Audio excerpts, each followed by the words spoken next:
So one of my viewers had a tough time with the proportional editing tool. So in this video, I thought I'd go ahead and address that.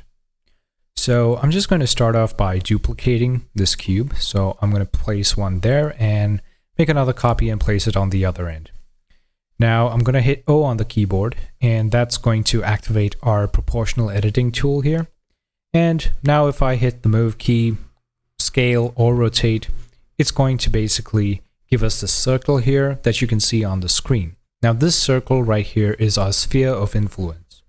So let's select the one in the middle and do that again so that you can get a better view of it.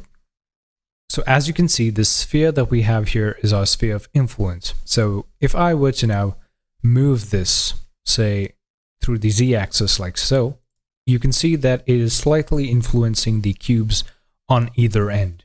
So if that sphere of influence was much larger, there's going to be a greater influence on the rest of the cubes, as you can see.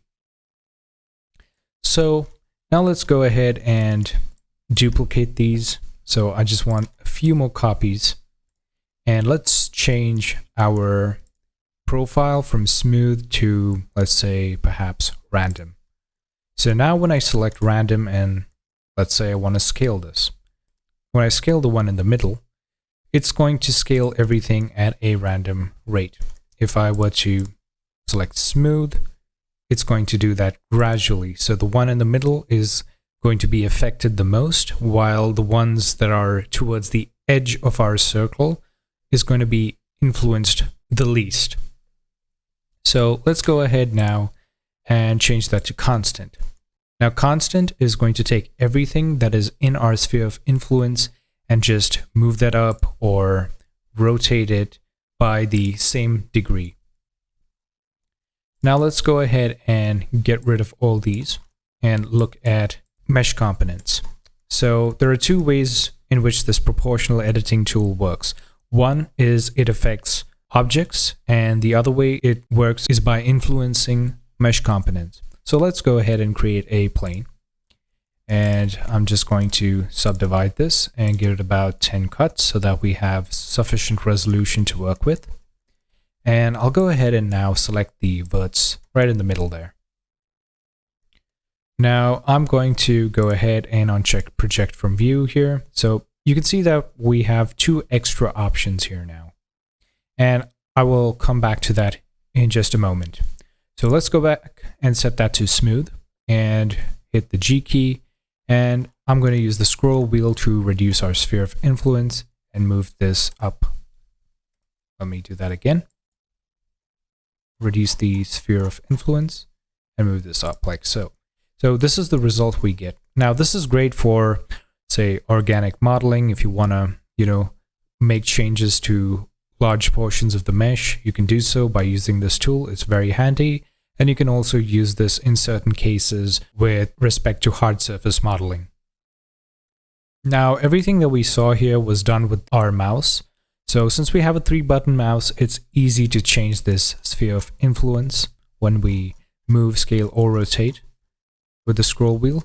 But it's not as easy with our stylus because our stylus doesn't have a scroll wheel. So in a moment, I'll show you how to go about doing that.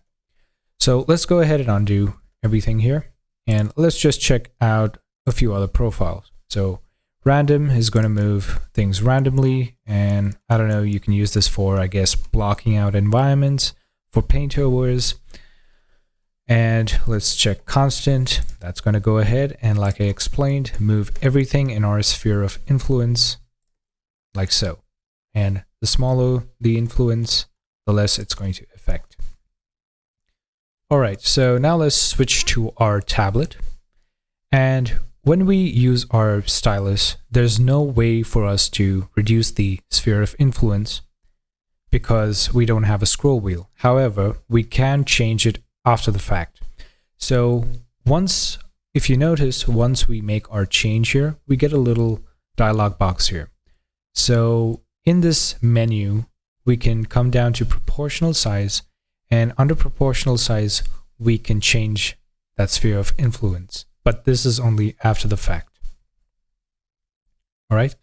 So let me change this back to smooth so that you get a better idea, and move that up like so. and let's say I want to move this through this distance, I can then come here and tell Blender that I want to either reduce or increase that sphere of influence, and that's how you go about doing it with your stylus. Now let me also address one last thing here, which is projected from view. So I'm going to go ahead and select projected from view. Now all the other profiles here do pretty much what they say, so I'm going to leave you to explore and experiment with that on your own time. So the last thing I'm going to address now is projected from view. So let's go ahead and bring up the annotate tool. So this project from view is going to use our camera. So it's going to be a camera based projection. So depending on where we place our viewport camera, it's going to influence everything from that. So if I were to place the camera like so, it's going to basically on this axis here, it's going to influence everything along that. So let me go ahead now and do this. Jump back into edit mode and let's just say move this up.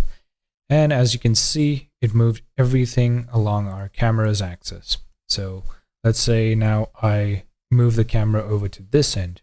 And if I were to do that exact same thing, it's going to influence it along the new axis.